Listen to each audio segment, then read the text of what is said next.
Alaikum wa rahmatullah.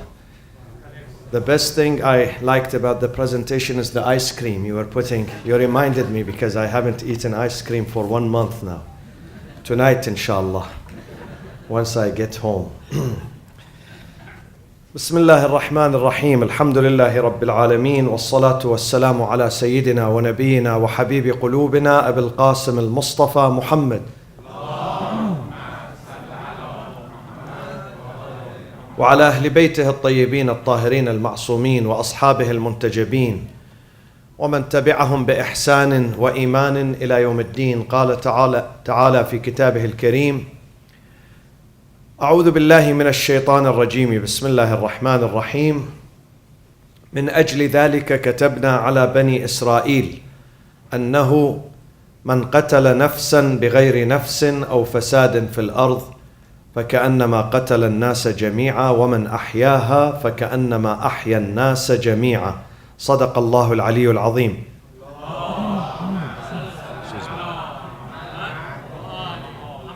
One of the most important lessons and principles we learn in the Islamic faith, Islamic tradition, is that the entire Bashariyah and mankind are one family. And this has been mentioned in different chapters, especially in chapter number 4, in the beginning of the chapter. Ya ayyuhan nasu attaqu rabbakum. Excuse me.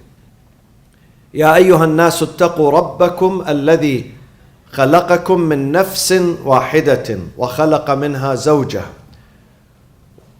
وجعل منها رجالا كثيرا ونساء واتقوا الله الذي تساءلون به والأرحام إن الله كان عليكم رقيبا.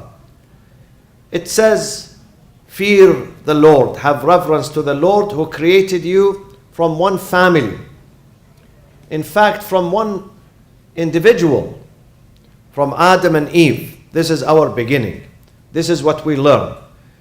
Despite our different colors, different cultures, different languages, different races, different ethnicities, but we are one family. One family, this is not literal, this is real, really from one family. We come from one man and one woman, Adam and Eve, and God made us into tribes and nations. So we learn the concept of the universality of mankind. And my friends, this is only in our religion in Islam, where we believe we are one family and also we are equal to each other. Humanities are equal. There is no race above other races, no family above other families. All families are equal in the eyes of God. The best family and the best individual is the one who has more piety and more commitment and more responsibility and more fear and respect for God. That is the best family. That is the best community. That is the best individual. In this life, never assume that you are alone. Never. You are not alone. You are not alienated. You live within a huge family. Sometimes they don't recognize you. Sometimes you don't recognize them. But you are one family. You are not alone. This family is universal. And God says anything touches you, it touches others. Anything makes you happy, makes others happy. Anything makes you sad, it should make others sad. And this is what God decreed, min ajli dhalik, when the murder took place between two brothers at the dawn of the history of mankind. Allah said, min ajli dhalik, in Surah Al-Ma'idah, verse 32, min ajli dhalika katabna ala bani Israel. We decreed, katabna means like qadayna. We prescribed, we decreed upon them, and through Bani Israel, us too. Not just them, not just the children of Israel. Through them, they are a channel to us and to the rest of mankind. من أجل ذلك كتبنا على بني إسرائيل أنه من قتل نفسا بغير نفس. If a person slay or murder one soul with no justification, بغير نفس أو فساد, seeking evil in the land, seeking falsehood, فكأنما قتل الناس جميعا. This is an assault against the entire family of the earth, the entire mankind. This universal family, they suffer. If one person gets killed for no justification, this is an assault on the entire family. Again, if you save one life from death, from destruction, from confusion, sometimes death is physical death, clinical death, and sometimes death is moral and ethical.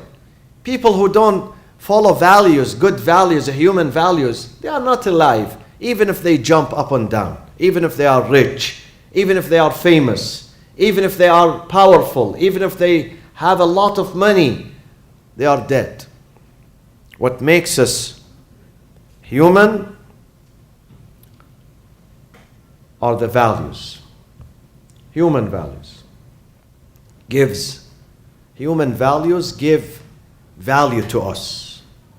They bestow value and honor to us. Human values. Human values, we spoke about them. We always speak about them. Always the Quran speaks about them. This is why to bring human values, to create them, to promote them, to strengthen them, this is why we fast. One of the reasons we fast 29 or 30 days, to cultivate human values in us, to make us insan, real insan, genuine insan, insan who carries good thoughts, good ideas, good intentions, insan who not only loves goodness just for himself, but for others. And the more he sacrifices, the higher he goes up. If you put yourself before others, this is not a sacrifice. This is self-centeredness. And this is very dangerous. Self-centeredness is the worst disease. It leads into egoism. It leads into selfishness. He becomes selfish. What does selfish mean? Selfish means that at the time of food, I want to eat first. I want to grab the food first. I don't care if there is a child sitting next to me, an elderly, someone who is more hungry than me. I don't care. At the time of making money, I put myself before others. I charge. Let's say there is a family who really in need, and I'm a laborer, I'm a doctor, I'm a physician, I'm a lawyer, I'm whatever. And then I don't consider their status. There are some doctors in some countries, even if the family cannot afford medication, even if they cannot afford the doctor's office to pay, they still charge. He says, I don't care. He is a doctor, but he's not a human. He is an engineer, but he is not a human. He is a lawyer, but he is not a human. We have to differentiate. Sometimes you can be the best professor, the best imam, the best lawyer, the best surgeon, but not necessarily the best human. Humanity is not just through education, through college degree, through university, through research. No. Humanity is when you keep your desire, yourself, your nafs under control. You become more human. كتب عليكم الصيام كما كتب على الذين من قبلكم لعلكم تتقون. So you may become more human. لعلكم تتقون. The reason for siyam, for fasting, لعلكم تتقون. What does that mean, لعلكم تتقون? لعلكم تتقون, does it mean we lose weight? Or as Dr. Naqibi said, we eat healthy, which is all good, very good. But it has a higher purpose. Even if you eat good, but you don't do good, that's not enough. God says, I want you to eat good in order for you to do good. the last verse. The last verse that we showed here on the screen. Ya ayyuhal rasul. Once you eat good, kulu min at-tayyibati wa'malu salih. When you eat healthy, and healthy has two meanings. Healthy, one meaning is physical meaning, don't eat junk food. The second is a spiritual meaning. Do not eat what does not belong to you. Don't consume money, food, whatever that does not belong to you. Don't touch it. Don't touch it. If the money does not belong to you, don't touch it. Don't touch that money. Say, this is not my money. This is not my item. This is not my car. This is not my house. This is not my space. This is not my cell phone. I'm not going to touch it. This is halal. This is اعملوا صالحا. كلوا من الطيبات واعملوا صالحا. So when you put others before yourself, this is لعلكم تتقون. This is sacrifice. This is a humanity. You are exercising humanity. You are exercising yourself, your nature. This is the beauty of this life. Some people say, I'm tired of putting others before myself. I'm tired of serving others, always serving and running and working either for my family, for my children, for my neighbors, for my parents, for my community. I'm tired.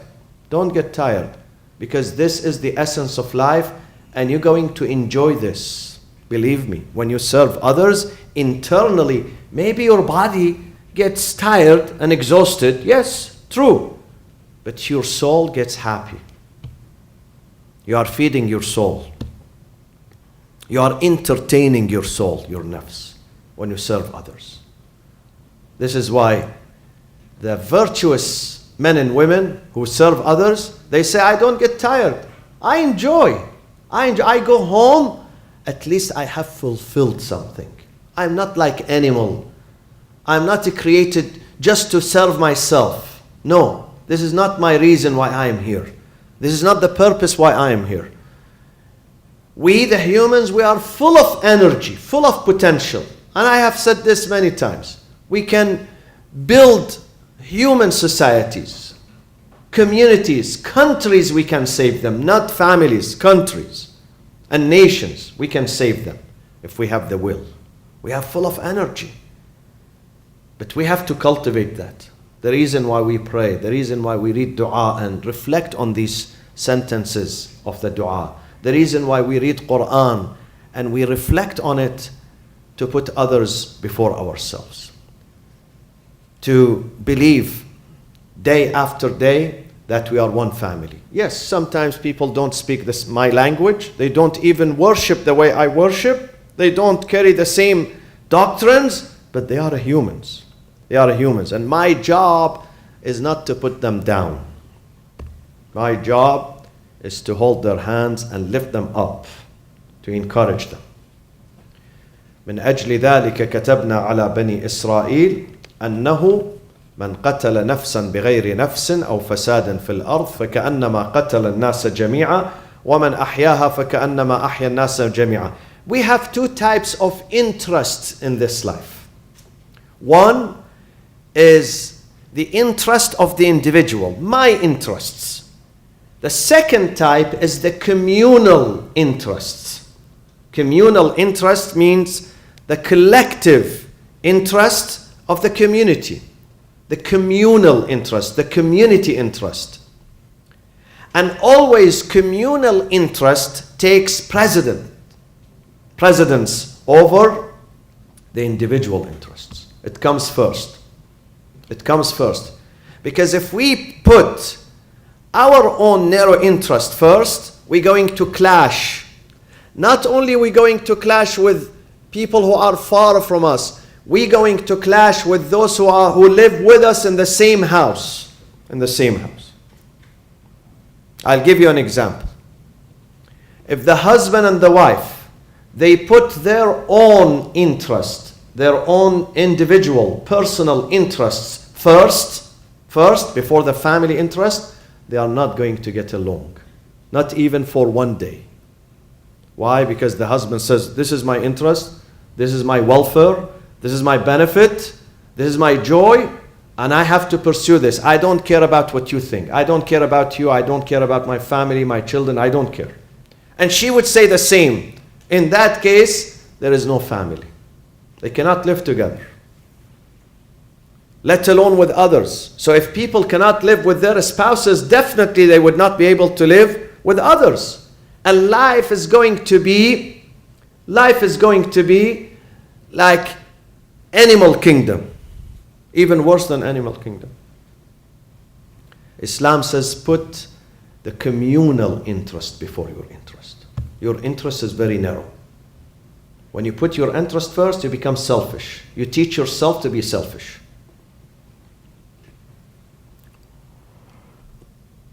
Unfortunately, what we learned about Islam is only salat and siyam.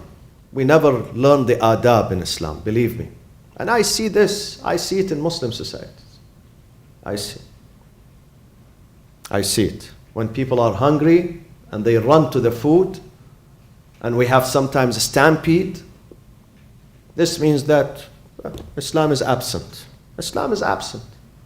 All the prayers that we do, believe me, and I say this with full conviction, all the prayers and the fasting goes in vain. It has no value.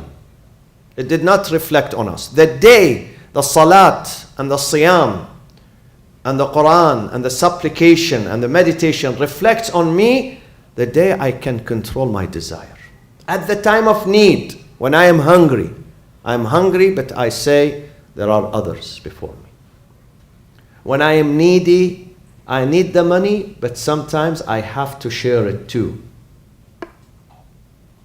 لن تنالوا البر حتى تنفقوا مما تحبون. Quran speaks very loud, but nobody listens to the Quran. Nobody. This Quran is printed in a country. They print millions of copies of this book. In the same country, it is the biggest wastage of food every year, especially in Ramadan. Do you know that? In that country, the same country that prints the Quran. And other Muslim countries, not just that country. They waste food, especially in the month of Ramadan. The month of sharing, the month of giving, the month of self-control. The month that God says, I want you to eat less. You are not going to die. In fact, it's healthier for you to eat less. I want you to pay attention to others, not just yourself. This is our Islamic society and Islamic communities and Islamic countries. And do you know why Muslims do not move forward? This is the reason. They have the best book, the best constitution, but it is abandoned and neglected. We don't practice it. We know how to read it in our Taraweeh prayers and other prayers on a Friday, other than a Friday, in our mosques, but we don't know how to practice it. And God never said, if you only read the Quran, you're going to be prosperous. Never He said that. Never. God says when you implement the book, when you practice it, when you learn from it. So we have to put the interest of the community before our own interest. This is insaniyah. The day you can do this, the day you become thoughtful, the day you feel sorry when there is an abuse. And that abuse against any person, not necessarily your family member, not necessarily your countrymen, people of your village, your country, your nationality. No. When you feel sorry for any hungry person, any abused child, any battered women, any abandoned family, any sick person, any dying person, any refugees, any, regardless of their religion, regardless of their color, that day you are scoring points. You are becoming insan. This is how we gauge it. This is how we measure it. The day you really feel sorry, inside you feel sorry. Even if you can't do anything to help, the Prophet says the least thing to feel sorry. To say, oh Allah, if I can help this family, I will do. If I can go and rush and save this individual, I will do that. If I can help this man who's lost, who's hungry, who has no place to stay. This is a humanity. This is saving the dignity of the people. This is the essence of all religions. But sometimes we forget. We forget about the objectives of Islam. We forget why we are Muslims, because we take Islam for granted. We take it for granted. We don't discover it. When you inherit Islam from your parents without studying it, without researching it, you are not going to appreciate that. It's like two people. One of them inherits his parents' wealth without working hard. He's asleep. They knock the door at his door. They knock his door at his home and they say, hey, your dad, he's passed away and you are, his inheritor. He gets the wealth, but he does not appreciate the wealth. Why? Because he got it with no work, with no struggle. While someone who worked very hard, day in, day out, he knows the value of this wealth. We received Islam while we were asleep. They knocked at our doors. They said, hey, you are Muslim because your mother is Muslim, your dad is Muslim, so you are Muslim. We never research, we never read, we never know why we are Muslims. Many of us, we never know. And that is very alarming to me.